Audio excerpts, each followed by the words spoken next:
घर का छोटा बेटा राहुल सोफे पर बैठा चाय पीते हुए अखबार पढ़ रहा है और अपनी पत्नी पायल को आवाज लगाता है। यार पायल, जरा एक कप चाय और मिल जाती तो मजा आ जाता। अभी अभी तो बनाई है, तभी बताते थे मैं एक्स्ट्रा बना कर रख देती। अब मुझे दोबारा बनानी पड़ेगी। चलो बना देती हूँ। नहीं तो क्या, बहू सही तो कह रही है। तुम दोनों बिना बेवजह दोनों बहुओं का काम बढ़ाते रहते हो। अरे माँ, अब बिना वजह परेशान हो रही है। इनका क्या है, सारा दिन घर पर तो रहती है, बस थोड़ा खाना बनाना, सफाई और आराम ही तो करती है दिन भर। हाँ नहीं तो क्या, सच कहे तो काम क्या है रसोई में, ये तो कोई भी कर ले। असली मेहनत तो हम करते हैं, बाहर कमाने जाते हैं। आज के टाइम में 2 पैसे कमा कर घर चलाना कितनी बड़ी बात है। दोनों लड़कों की बातें सुनकर सुमित्रा कुछ नहीं कहती। थोड़ी देर में अमित और राहुल 10 बार दोस्तों के साथ हंसते हुए घर में आते हैं। नेहा, कुछ दोस्त आए, चाय नाश्ता बना देना और लंच भी थोड़ा अच्छे से बनाना। नेहा उसे हैरानी से देखने लगती है। अरे नहीं अमित, इतना कुछ करने की जरूरत नहीं है, भाभी बिना वजह परेशान हो जाएंगी। अरे इसमें परेशानी किस बात की, इन लोगों का काम है ये, रोज खाना ही तो बनाती है। बना लेगी, वैसे भी औरतों को घर में और काम ही क्या होता है। अमित भी राहुल की हाँ में हाँ मिलाता है। ये देखकर नेहा और पायल का मुंह उतर जाता है। वो लोग मेहमानों के सामने तो कुछ नहीं कहती, लेकिन किचन में जाके हद है इन लोगों की, हमसे पूछा भी नहीं कि अचानक से 10-12 दोस्तों को लेकर आ रहे हैं। आप क्या कह रहे हैं, खाना बनाओ? हमने क्या यहाँ होटल खोल के रखा है? सही कह रही हो तुम, लेकिन हम कर भी क्या सकते हैं? अब मेहमानों के सामने कुछ कह भी तो नहीं सकते। हाँ भाभी, चलो फिर मार्केट जाना कैंसिल, पहले सबके लिए खाने की तैयारी करते हैं। एक काम करो, आज पाव भाजी बना लेते हैं, तब तक तुम चाय बना लो पायल। पायल चाय के साथ नमकीन, बिस्किट और कुछ स्नैक्स रखकर मेहमानों के सामने लेकर आती है। अरे ये क्या पायल, तुमने पकौड़े नहीं बनाए? ऐसे सूखी सूखी चाय पिलाओगी क्या मेहमानों को? जाओ जल्दी पकौड़े बना कर लाओ। पायल ये सब सुनकर गुस्से का घूंट पीकर रह जाती है। वो किचन में आती है और ट्रे को पटकते हुए कहती है, फरमाइशें तो देखो लाट साहब की, पकौड़े बना लाओ। अरे ऐसे ही बनते क्या पकौड़े? अरे यार, अभी तो पाव भाजी की सब्जी भी नहीं काट पाई, अब पकौड़े बनाने होंगे। दोनों बहुएं जल्दी जल्दी पकौड़े बनाती हैं। नेहा पकौड़े लेकर आती है। अरे ये क्या, सिर्फ आलू के पकौड़े बनाए हैं क्या यार? कम से कम प्याज का और मिर्ची के तो बना लेते। चलो कोई ना, अब जाकर बना कर ले आओ, बहुत दिन हो गए मिर्ची के पकौड़े खाए। ये सुनकर नेहा को गुस्सा आने लगता है। अरे रहने दे भाभी, कितना काम करेगी, वैसे भी मुझे तो प्याज के पकौड़े पसंद ही नहीं है, आलू ही अच्छा है, और ज्यादा मिर्ची से ना एसिडिटी हो जाएगी। नेहा किचन में आती है। इन दोनों भाइयों से समझदार तो इनके दोस्त हैं। कम से कम उन लोगों को हमारी मेहनत तो दिख रही है, लेकिन इन दोनों भाइयों को दिखता ही नहीं कुछ। नहीं तो क्या, बड़ी आसानी से कह दिया, मिर्ची और प्याज के भी पकौड़े बना लो। मन तो कर रहा है मिर्ची के पकौड़ों की जगह मिर्ची ही खिला दो दोनों भाइयों को। दोनों बहुएं मिलकर पाव भाजी बनाती है और सबको परोसती है। वाह भाभी, क्या पाव भाजी बनाई है आपने, मजा आ गया। अरे क्या मजा आ गया, नमक कम है इसमें। एक तो सिर्फ पाव भाजी बनाई, ये नहीं कि छोले भटूरे बना लेती। छोले भटूरे बनाने के लिए छोले एक रात पहले भिगोने पड़ते हैं, ऐसे थोड़ी ना अचानक से बन सकते हैं। अरे रहने दो, सब जानता हूं मैं, काम ना करना पड़े इसलिए कुछ न कुछ बहाना करते रहते हो तुम लोग। और नहीं तो क्या, सिर्फ घर ही तो संभालना है, वो भी नहीं होता तुम लोगों से। पायल और नेहा मेहमानों के सामने कुछ नहीं कह पाती। सावित्री देवी दोनों लड़कों को देख रही थी। सब मेहमान चले जाते हैं, पूरा फैला पड़ा था। चलो मेहमान तो चले गए, लेकिन ये घर का क्या हाल हो गया है, सफाई दोबारा करनी पड़ेगी। हाँ भाभी, किचन में भी बर्तन का भंडार लगा हुआ है। एक काम करती हूँ, मैं किचन कर लेती हूँ, आप ये सब सफाई का काम कर लो। दोनों बहुएं घर साफ करना, किचन सब कुछ करते करते बुरी तरह थक जाती हैं और राहुल और अमित पर सोफे पर बैठे टीवी देख रहे हैं। रात हो जाती है। भाभी, इतने बर्तन हो गए थे, साफ करते करते मेरी उंगलियां घिस गई। मेरा भी कुछ ऐसा ही हाल है, पूरा घर साफ करते करते मेरी तो कमर दर्द करने लगी। दोनों लड़के उनकी बात सुनकर कहते हैं, बिल्कुल नाजुक हो गए तुम लोग, जरा सा काम किया नहीं कि थक गई। इतने लोग अचानक से आ गए, सबका चाय नाश्ता खाना पीना, सब काम करने में थकान नहीं होगी क्या? क्यों भाई, ऐसा कौन सा तीर मार लिया आप लोगों ने? सिर्फ खाना ही तो बनाया, उसमें कैसी थकान? जितना काम हम करते हैं तुम लोग तो उसके आगे कुछ भी नहीं करती। सुमित्रा देवी दोनों लड़की की बातें सुन रही थी, लेकिन अब वो चुप नहीं रहती। हाथ धकार दी तुम लोगों ने। एक तो बिना बताए इतने सारे लोगों को ले आए, ऊपर से बहुओं की मदद करने की जगह उन्हें सुना रहे हो। बहुओं ने सब कुछ इतना अच्छे से संभाला है। अरे माँ, तो उसमें कौन सी बड़ी बात है, ये सब तो कोई भी कर लेगा। और क्या, इन लोगों का काम ही क्या है? तुम लोगों को बहुओं का काम छोटा लगता है ना। चलो एक दिन तुम लोग पूरा घर नहीं सिर्फ रसोई संभालो, तब पता चलेगा तुम लोगों को। देखती हूँ कितना आसान लगता है तुम लोगों को। ठीक है माँ, कर लेंगे, कौन सी बड़ी बात है। ये काम भी हम इन दोनों से तो अच्छे से ही करेंगे। और नहीं तो क्या, जब हम ऑफिस संभाल सकते हैं तो किचन संभालना कौन सी बड़ी बात है। तो ठीक है, तय रहा, कल सारा दिन घर की पूरी जिम्मेदारी अमित और राहुल उठाएंगे। अगले दिन सुबह होती है। राहुल और अमित किचन में खड़े हैं। सुमित्रा देवी उन्हें एक लंबी लिस्ट पकड़ा देती है। लो बेटा, आज ये सब बनना है। पराठे, पनीर, दाल, भिंडी, चावल, रोटी, रायता, सलाद और मीठे में खीर। लिस्ट देखकर दोनों लड़कों की आंखें फटी रह जाती है। क्या इतना सब कुछ? माँ, हम सिर्फ आज का खाना बना रहे हैं, पूरे हफ्ते का नहीं। ये तो एक टाइम का खाना है, उससे पहले तो नाश्ता भी बनाना है। ये सुनकर दोनों लड़कों के मुंह खुले रह जाते हैं। फिर भी राहुल खिसियाते हुए कहता है, अरे कोई बात नहीं, सब हो जाएगा, मिलकर कर लेंगे, इसमें कौन सी बड़ी बात है।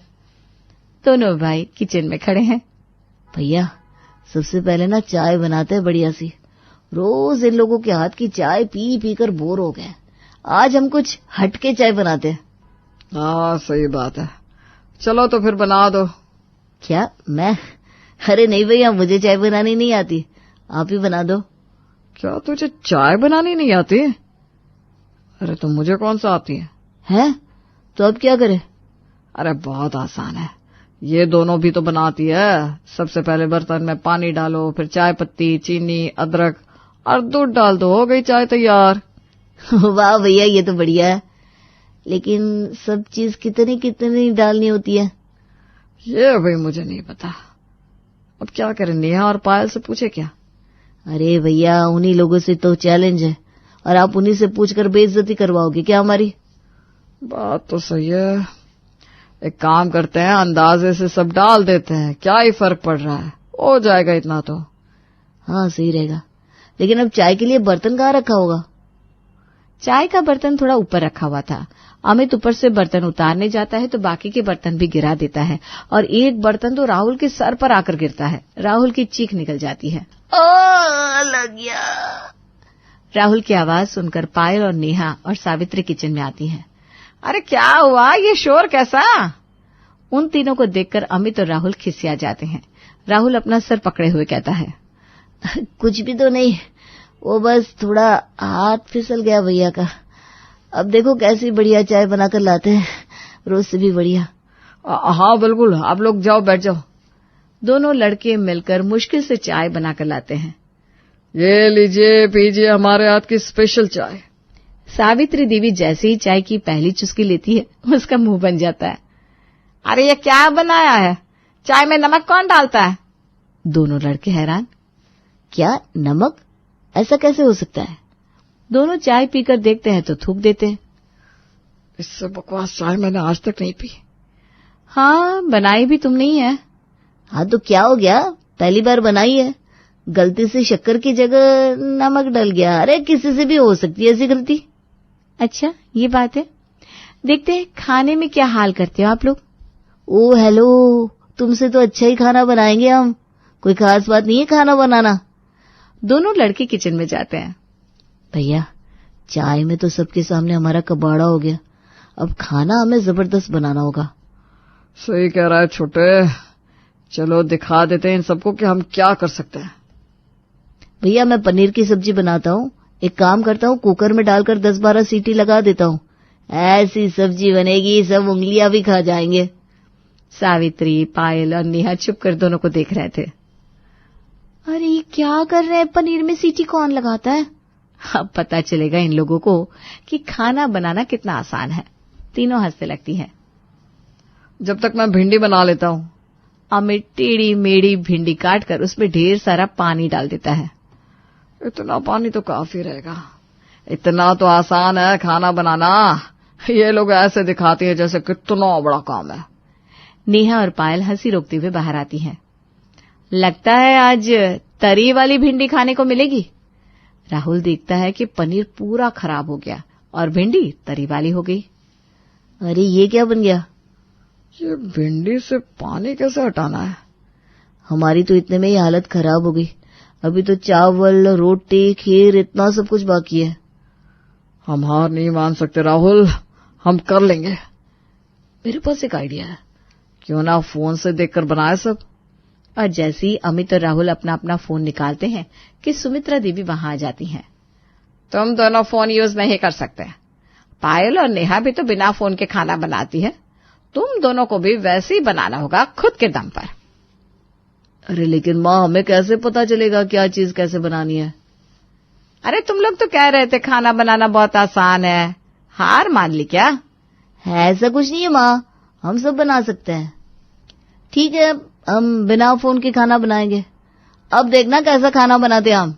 हाँ, वही तो देखना है। सभी महिलाएं बाहर आती हैं। अरे बड़ी बड़ी डींगे तो हाँक ली, अब ये बता खाना कैसे बनाएंगे? बहुत आसान है भैया, मैंने माँ को खाना बनाते देखा था। सबसे पहले पैन लो, फिर घी, जीरा, धनिया, दाल डाल दो, सारे मसाले डाल दो और बन गई दाल। राहुल तड़के में कच्ची दाल ही पैन में डाल देता है। पूरी दाल जल जाती है।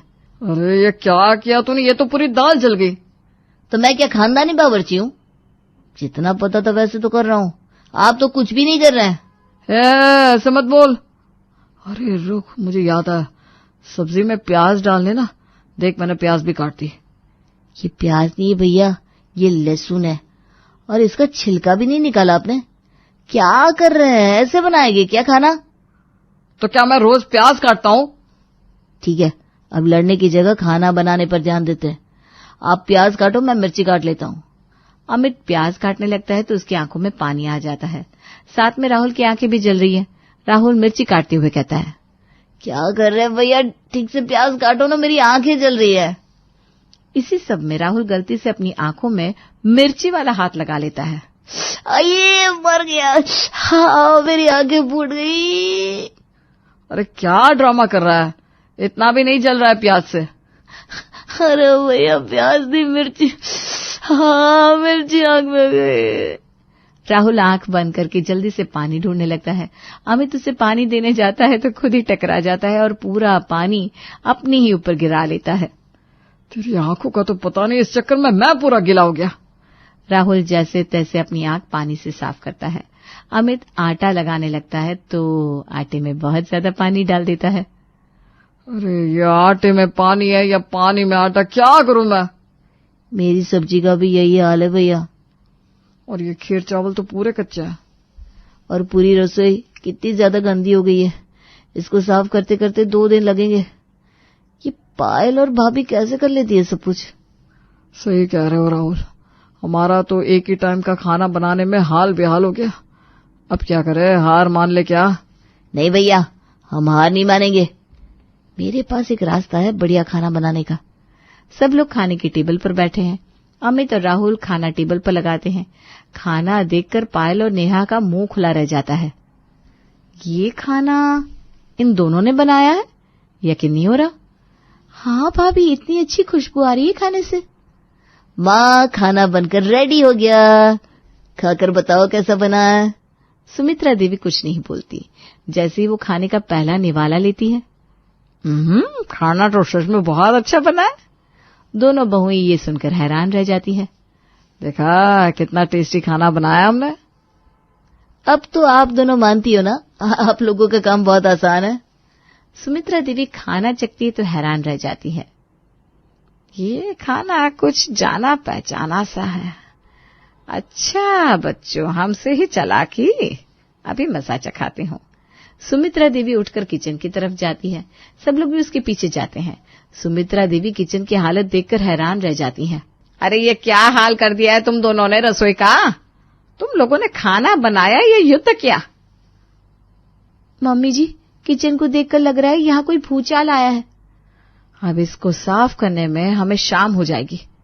तुम लोगों ने चीटिंग की है। खाना नंदू हलवाई के यहाँ से आया है ना?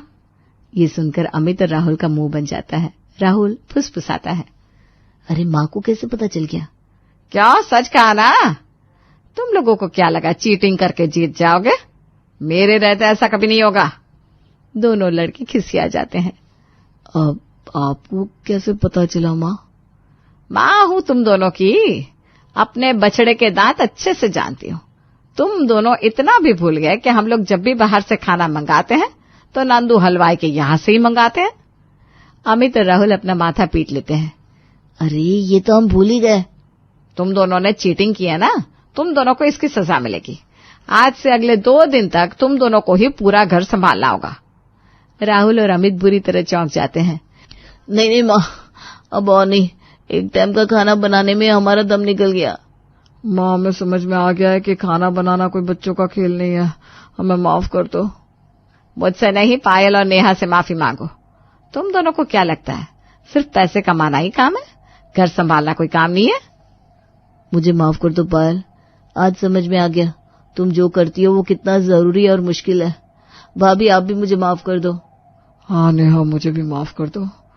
पायल माफ कर दो, हम गलत थे, लेकिन आज हमें समझ में आया कि आप दोनों रोज पूरा घर संभालती है, जबकि हम तो एक दिन तो दूर की बात एक टाइम का खाना तक नहीं बना सके। तो आज क्या सीख मिली?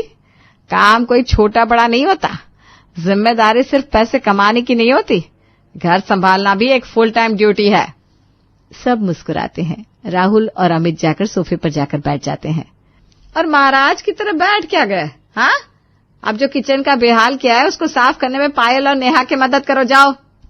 सब लोग मिलकर पूरा किचन साफ करते हैं। हाय, मेरी तो कमर ही टूट गई है। धन्य है आप दोनों जो इतना काम रोज कर लेती हैं। हाँ भाई, हालत खराब हो गई आज तो।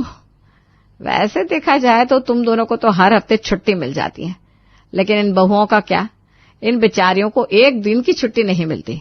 तो अब से हर शनिवार और रविवार तुम दोनों पायल और नेहा के घर के काम में मदद करोगे। हाँ, अब हर शनिवार और रविवार हम मिलकर किचन संभालेंगे। और कभी कभी नंदू हलवाई का खाना भी मंगा लेंगे। सब लोग हंसने लगते हैं। दोपहर के 2 बजे सुषमा अपने दरवाजे के बाहर बैठी मोहल्ले में आते जाते लोगों को देख रही थी। तभी हड़बड़ाती हुई पुष्पा अपने घर से बाहर निकलती है और दरवाजे पर ताला लगाती है। अब ये चप्पल कहाँ गई मेरी? जरूर नेहा पहनकर चली गई होगी। खा गए हैं ये लोग मुझे। अरे ताला लगाने की क्या जरूरत है पुष्पा? हमारे मोहल्ले में कोई चोर डकैत नहीं बैठा, बस कुंडी चढ़ाकर चली जा। मैं तो यहाँ बैठी हूँ ना, देखती रहूंगी। देखने वेखने की जरूरत ना है। अच्छा है तू मुझे यहीं मिल गई, फ्री है ना? चल मेरे साथ, इसी बहाने पिंटू के स्कूल के बाहर बिकने वाले गर्मा गर्म पकौड़े खाएंगे और उसके बाद आइसक्रीम। पकौड़े और आइसक्रीम? नहीं, तू जा, मुझे इन चीजों का ज्यादा शौक नहीं है। एक उम्र के बाद ना बड़प्पन आना बहुत जरूरी होता है। अरे भाड़ में गया बड़प्पन के चक्कर में ही तो सुबह 10 बजे से शाम 7 बजे तक दरवाजे पर बैठी हुई अपने बेटे और पति के आने की राह तकती रहती है। तू अपनी जिंदगी भी कुछ होती है कि नहीं? अरे तू ही बता, कितनी टीवी देख लूं मैं? खाना बनाने में वक्त ही कितना जाता है। घर के अंदर बैठे बैठे अपना दिमाग खराब करने से अच्छा है बाहर आकर बैठ जाती हूँ, खुली हवा भी लगती है। और देख पैर कैसे हिला रही हूँ मैं, ये एक्सरसाइज है। ऐसे ही एक्सरसाइज कर लेती हूँ। ऐसे भी कुछ दिनों बाद मेरी बहू भी आ जाएगी, उसके बाद कहाँ फुर्सत होगी मुझे। तेरी बहू ना ही आए तो अच्छा है, कम से कम खाली बैठने को तो मिल रहा है तुझे। एक मुझे देख ले, सुबह उठते ही पोते के टिफिन बनाती हूँ, फिर उसे स्कूल छोड़ने जाती हूँ, दोपहर में लेने जाती हूँ, फिर ट्यूशन छोड़ने जाती हूँ, जूठे छोटे बर्तन साफ करती हूँ, झाड़ू पोछा का जिम्मा भी तो मेरा ही है। इतना तो मैं अपनी सास के सामने काम नहीं किया करती थी जितना बहू के सामने करना पड़ रहा है। यहाँ मैं काम कर करके परेशान हूँ और तू खाली बैठे बैठे। पुष्पा की बातें सुषमा को इतनी इंटरेस्टिंग लगती है कि वो अपने घर से अपना पर्स लेकर आती है और अपने दरवाजे पर ताला मारकर सुषमा के साथ बात करते हुए पिंटू के स्कूल पहुंच जाती है।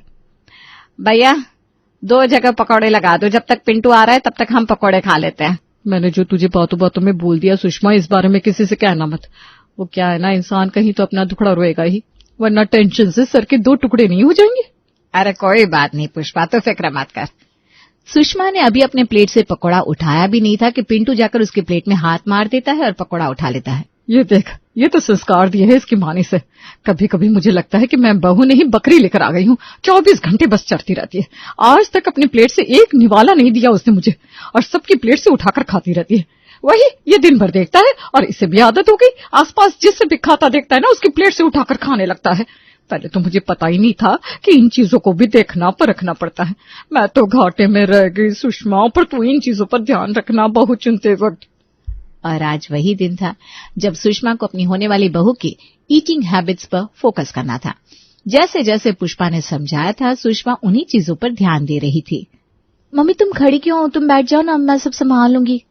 वो क्या है ना बहन जी, मेरी प्रिया जैसी है ना सामने है, बाकी लड़कियों की तरह ये भी शर्मिला बनने की एक्टिंग कर सकती थी, पर ये हमारे साथ जैसी है आपके सामने भी वैसे ही दिखना चाहती थी। वो तो वैसे भी बात करते करते आपको समझ में आ ही जाएगा आंटी जी। खैर मैं आपके लिए नाश्ता लेकर आती हूँ। जैसा पुष्पा ने बताया था कि लड़की में फरेब नहीं होना चाहिए, ये तो अच्छी बात है। यह जो अंदर है वही बाहर है। मैं भी किचन में जाकर प्रिया जी की मदद कर देता हूँ मम्मी। और प्रिया से बात करने विवेक भी किचन में चला जाता है और प्रिया के कामों में मदद करने लगता है। हमेशा लड़की क्यों नाश्ता लेकर आए? ये काम तो लड़कों का भी होना चाहिए, नहीं प्रिया जी?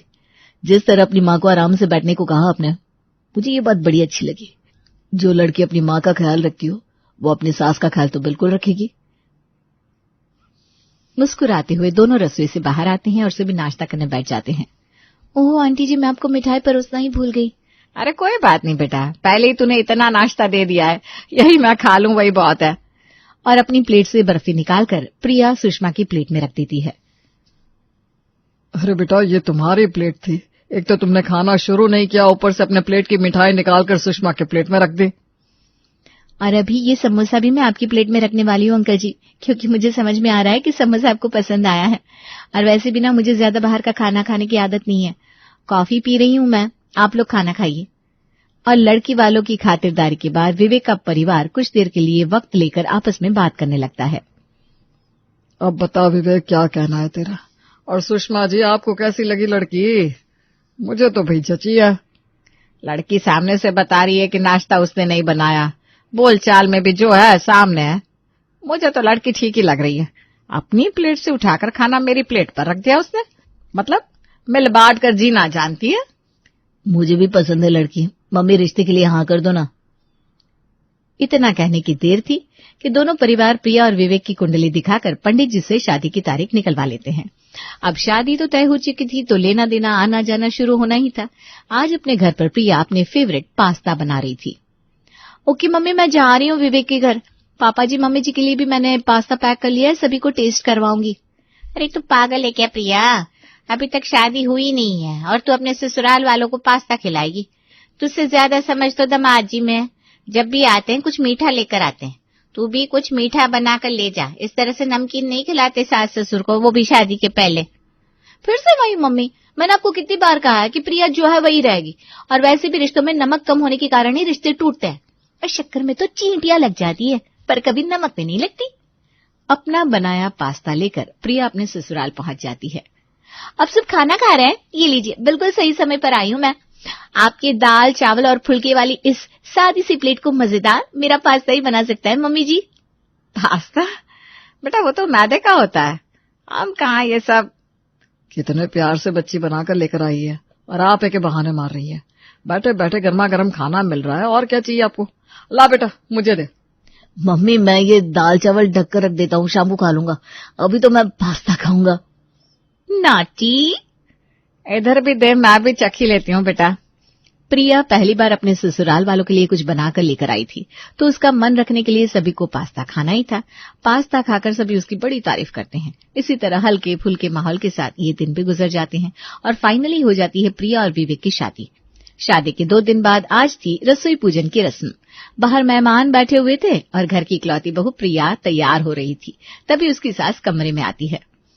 मैंने तो बुलाया भी नहीं था बेटा किसी को, पर अगल बगल वाले हैं, उन्हें तो नियम पता ही होते हैं, सब आकर जम गए।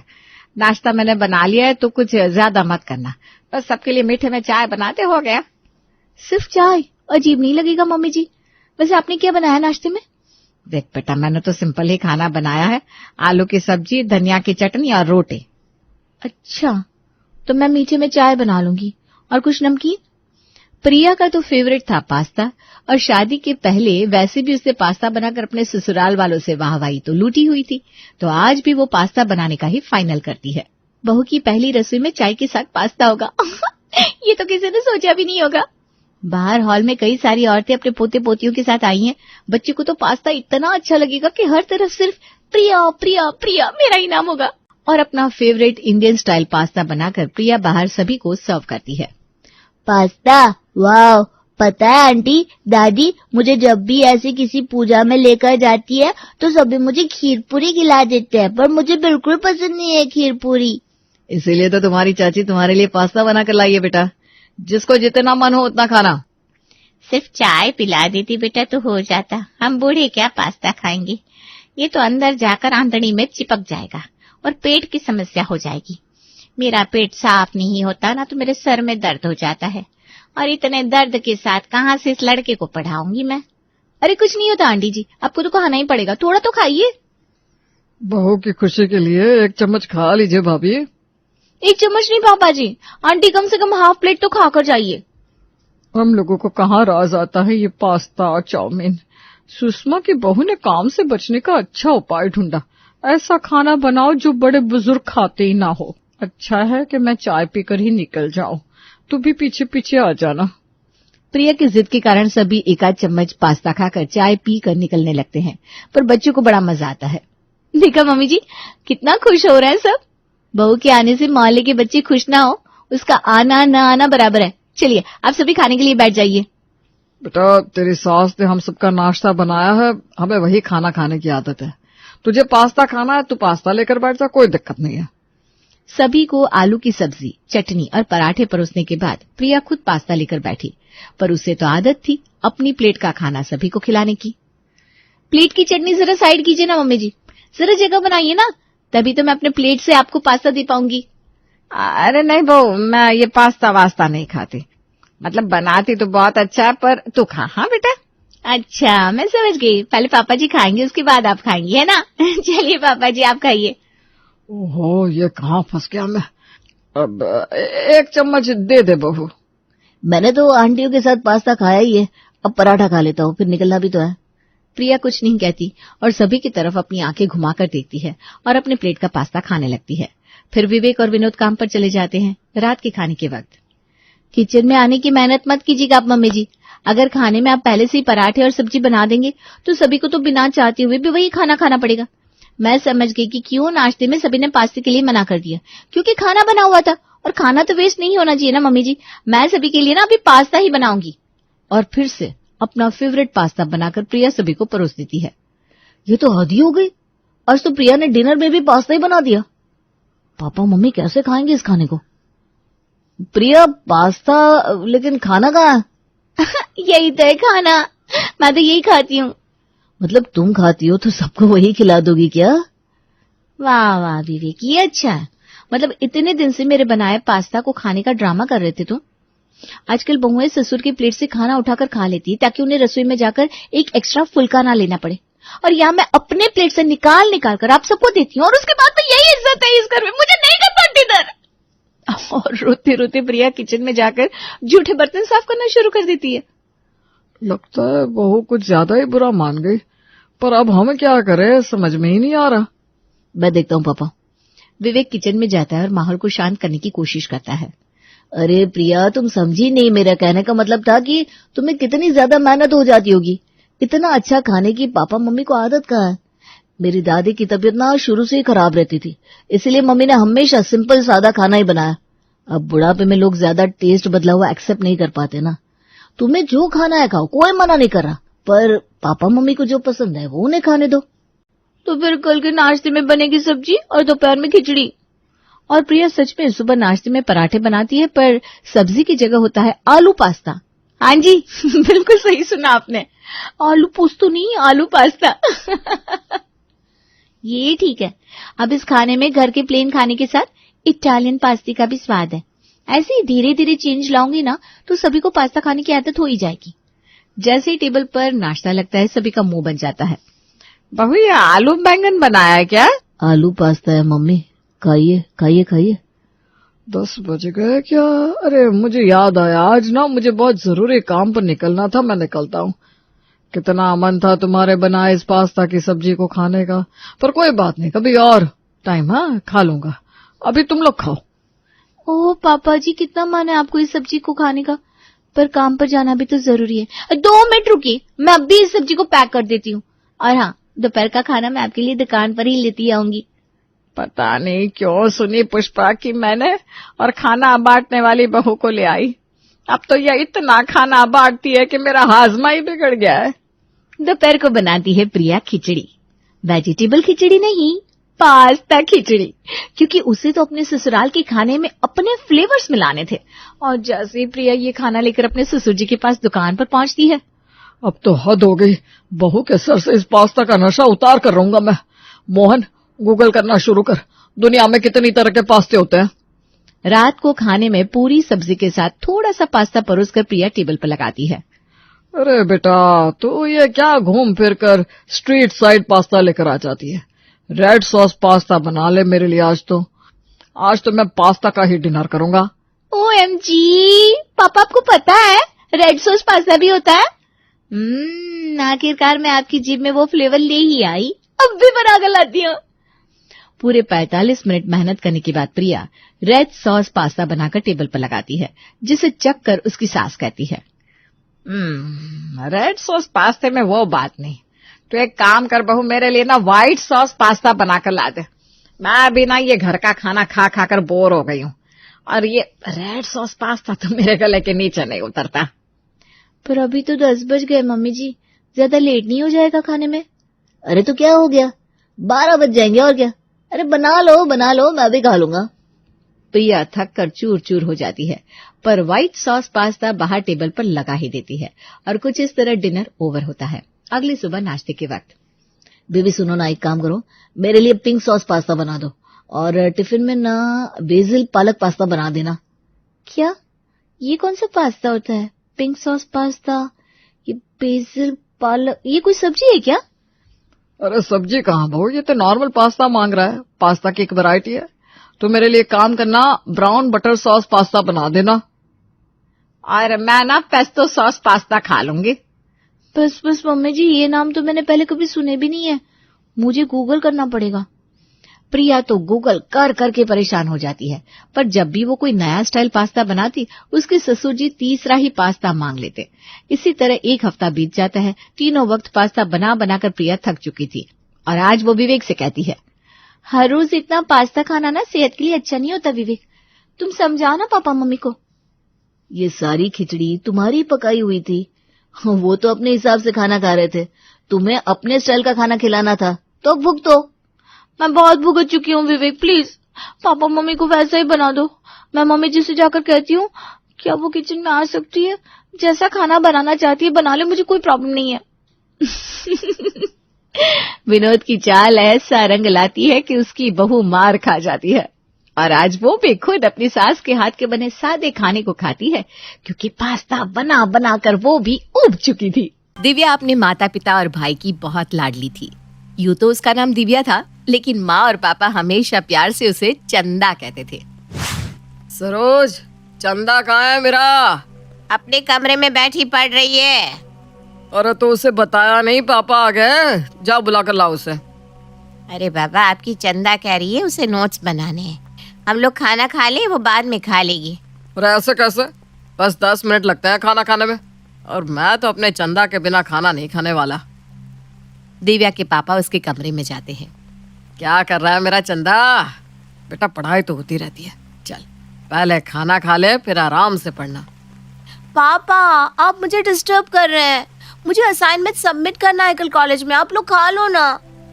बेटा ऐसे नखरे नहीं करते, अभी भूख से तेरा सर घूमने लगेगा, पता है ना, भूख तुझसे बर्दाश्त नहीं होती। और बेटा अपनी हेल्थ सबसे पहले होती है, बाकी दुनिया की सारी चीजें बाद में। कोई बात नहीं, 1 नंबर काम आ जाएगा, क्या फर्क पड़ता है। चलो अब गरम गरम खाना खाते हैं। पापा दिव्या का हाथ पकड़कर उसे कमरे से बाहर खींच लाए थे। दिव्या डाइनिंग टेबल पर बैठी टेढ़े मेढ़े मुंह बना रही थी, और पापा मम्मी उसे खाना खिलाने के लिए तरह तरह के जतन कर रहे थे। कुछ दिन बाद, मम्मा क्या बना रही हो आप? बेटा आज मैं आलू की कचौड़ियाँ बना रही हूँ। वाह मम्मी, मैं भी बनाऊंगी आपके साथ कचौड़ी, मुझे भी सिखाओ ना। अरे नहीं बाबा नहीं, खौलते तेल में कचौड़ी बनाना तेरे बस का नहीं है। गरम तेल की छींट पड़ गई तो जल जाएगी। मम्मा मैं कर लूंगी ना, मैं कोई बच्ची थोड़ी ना हूँ। ना बाबा ना, ये तलने वाले काम मैं तुझसे नहीं कराने वाली। अरे कोई जरूरी है क्या कचौड़ी बनाना? तो ऐसा कर, पहले ना रोटी बनाना सीख ले। ठीक है बाबा, आप ही बना लो। अच्छा घर में खाने के लिए कुछ है? बहुत भूख लगी है। बेटा 10 मिनट रुक जा, मैं गरम गरम कचौड़ी उतारी हूँ, तू खाती जा। मम्मा आपको पता है मैं भूख बर्दाश्त नहीं कर पाती, चक्कर से आने लगते हैं मुझे। अभी आप सलाद फ्रूट चाहे कुछ भी दे दो। अरे पता है मुझे, मेरे चंदा की चमक फीकी पड़ जाती है अगर खाना ना मिले तो।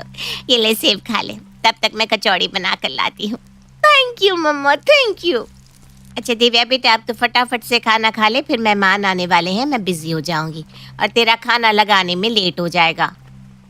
अभी तो एप्पल खाया ना मम्मा, अभी नहीं खाना, थोड़ी देर बाद खाऊंगी।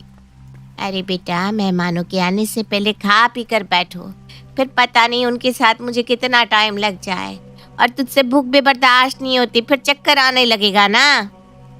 अच्छा ठीक है मम्मा, लगा दो खाना, खा लेती हूँ।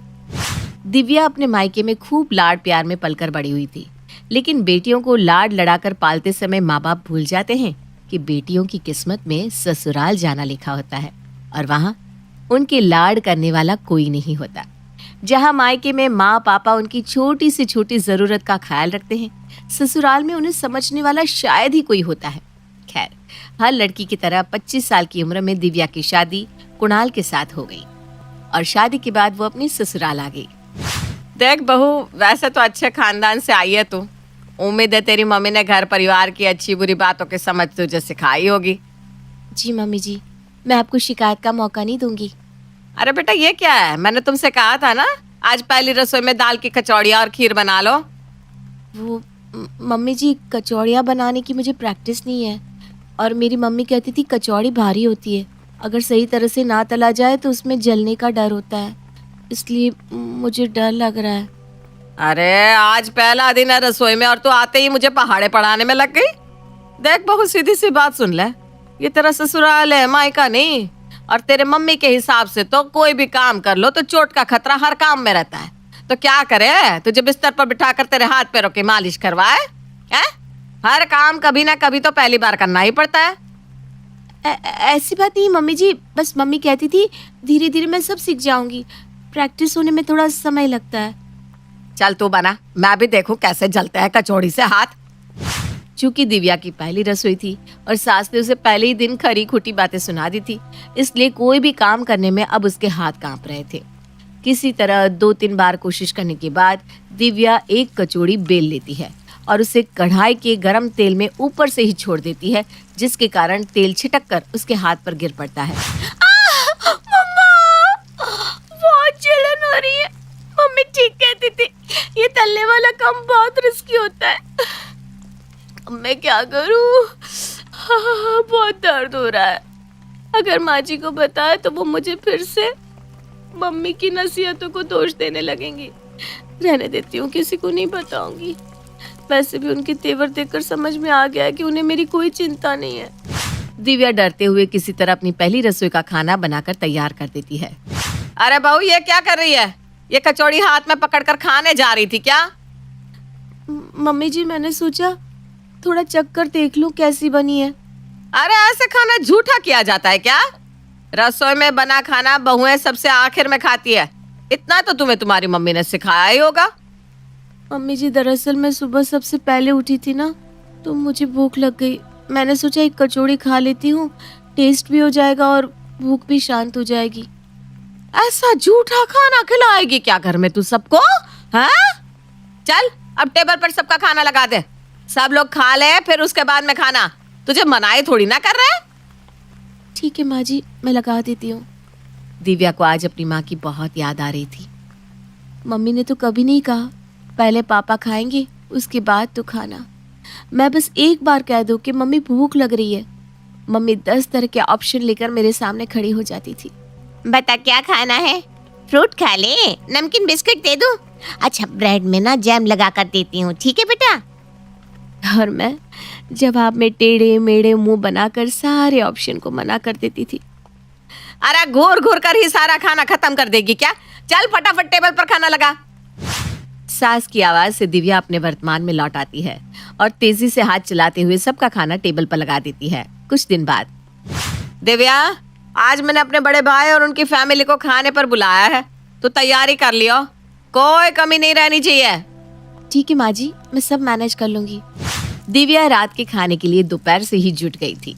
सासू माँ के कहे अनुसार दाल, 2 तरह की सब्जी, पुलाव, सलाद, रायता, पूरी सब बनाते बनाते शाम ढलने लगी थी। अरे अभी खाना तैयार नहीं हुआ क्या? बस थोड़ी देर में सब तैयार हो जाएगा। डिनर तैयार हो जाए उसके बाद नाश्ते की तैयारी कर लेना, मेहमान बस आते ही होंगे। पहले चाय नाश्ता लगाना और उसके कुछ देर बाद सबका डिनर। ठीक है मम्मी जी। रात के 9 बजे। मम्मी जी सबका खाना लगा दूं? मुझे भी बहुत तेज भूख लग रही है। अरे भैया कह रहे हैं अभी थोड़ी देर बाद खाना खाएंगे, अभी तो नाश्ता हजम भी नहीं हुआ। 5 घंटे से रसोई में खड़ी हूँ, खड़े खड़े इतनी थकान हो गई है और भूख से मेरा तो सर घूम रहा है। ऐसा करती हूँ सलाद ही खा लेती हूँ।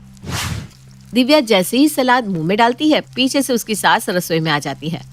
1000 बार तुम्हें समझाया है, मेहमानों को खिलाने से पहले खाना झूठा नहीं करते।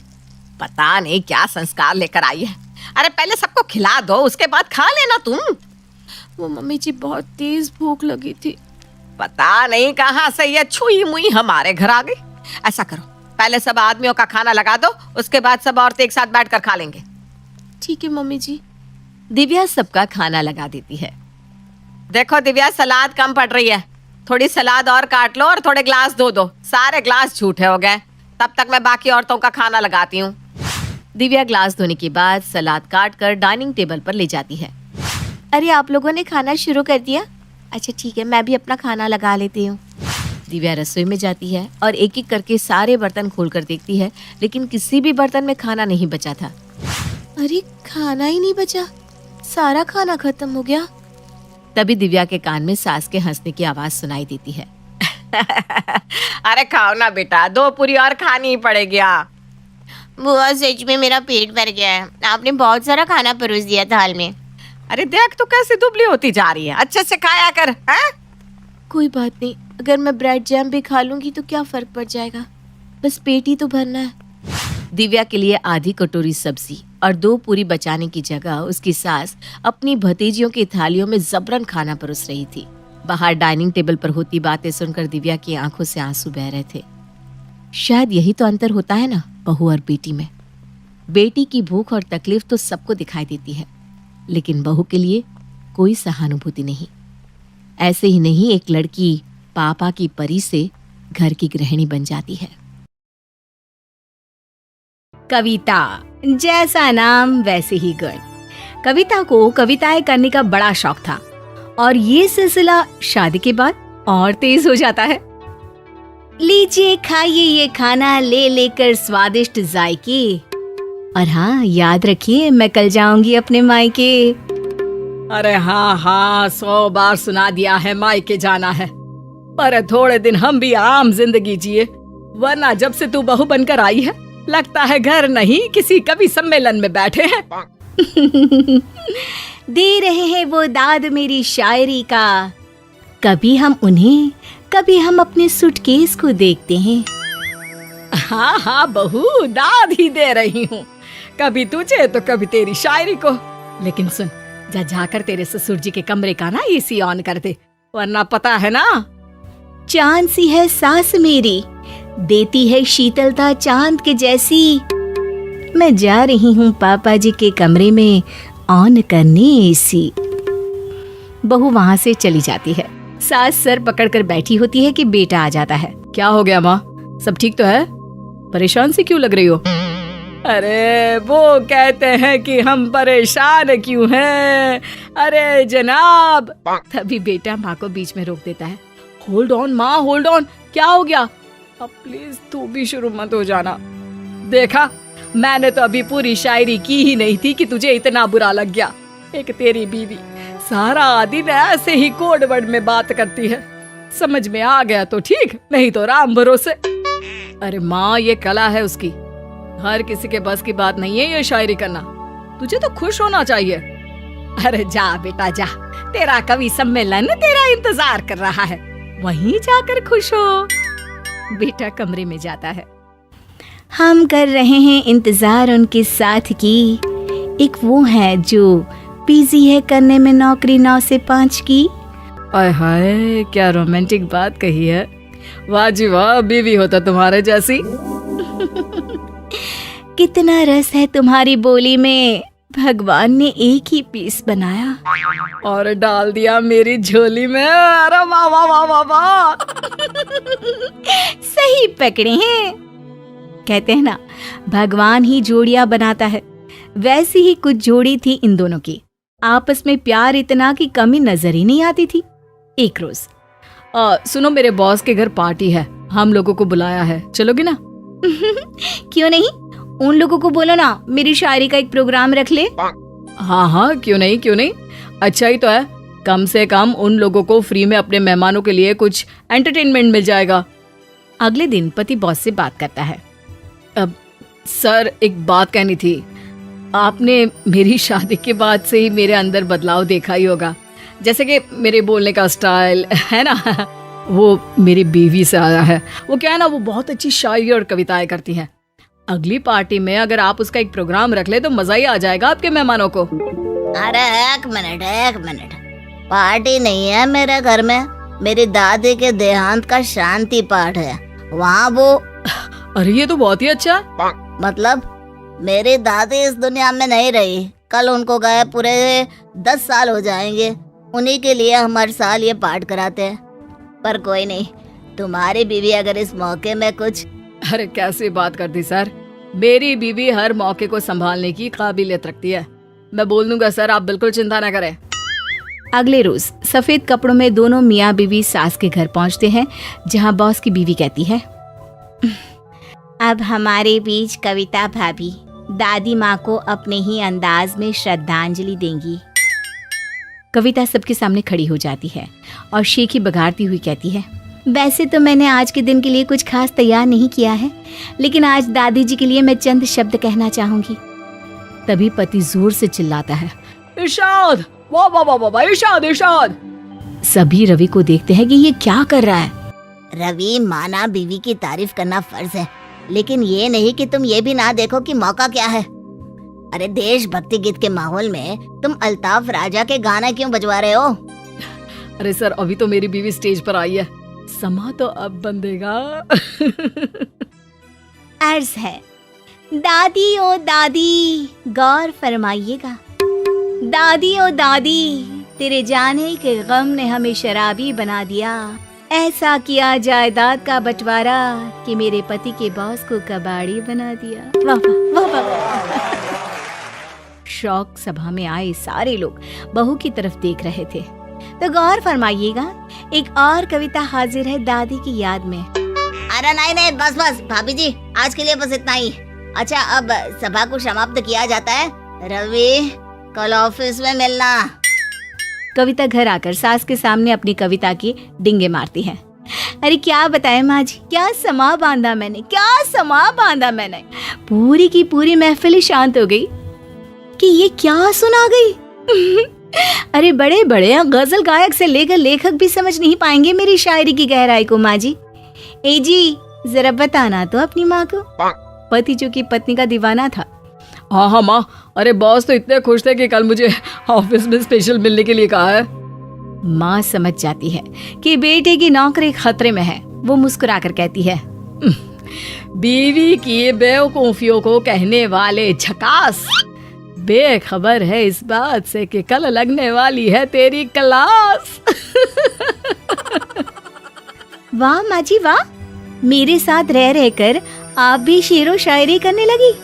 लेकिन भूलिए मत वो गहराई, वो फीलिंग हर किसी के शेर में नहीं होती।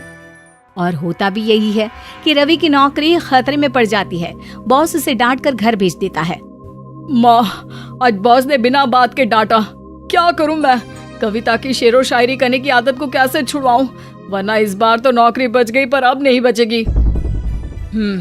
चल ठीक है, मैं कोशिश करती हूँ कि कविता की कविता में किसी तरह ब्रेक लगा सकूं। अरे बहू, वो दैनिक कानपुरी वाले कवि सम्मेलन करवा रहे हैं। बोल तो तेरा नाम भर दूं। ससुर जी की शेरों जैसी है मूछ, नेकी और पूछ पूछ। अरे जल्दी करिए माँ जी। बस बस, ये जो मूछ और पूछ वाला शेर है ना, वहाँ एक बार बोल देना, तेरी तो बल्ले बल्ले हो जाएगी। शरारती माँ जी, पसंद आ गया ना ये ससुर जी की मूछ वाला शेर? अरे माँ जी विश्वास मानिए, कोई मेहनत नहीं की थी इसे बनाने के लिए मैंने, बस अभी अभी खुद ही लिखा मन में और बोल दिया। कमाल था ना? सास मन ही मन मुस्कुराती है और सोचती है, बेटा बस एक बार कवि सम्मेलन में स्टेज संभाल ले, फिर जो टमाटर और अंडे की बारिश होगी ना, सब खुद ही भूल जाएगी। लेकिन होता क्या है खुद देखिए। कवि सम्मेलन का स्टेज और बहू माइक पर। वो कहते हैं साइकिल तोड़ो वायरस भाग जाएगा। अरे जरा वाह वाह तो करिए। वो कहते हैं साइकिल तोड़िए वायरस भाग जाएगा। साइकिल तोड़ के बैठे हैं हम, अब कहते हैं कि चेन तोड़ना था। वाह वाह वाह वाह वाह वाह। बस फिर क्या था, जैसा कि सास ने सोचा था, अंडे और टमाटर की जो बरसात होती है, बहू भागकर घर पहुंचती है। माँ जी, हम तो आज की बात भूलकर भी शेर नहीं बोलेंगे कभी। अरे अरे क्यों बहू, क्या हो गया? बहू सास को सारी बात बता देती है। वो करती रहती थी अपनी मर्जी, ले आती 2-4 टमाटर तो बन जाती टमाटर की सब्जी। वाह वाह वाह वाह, क्या बात कही मैंने।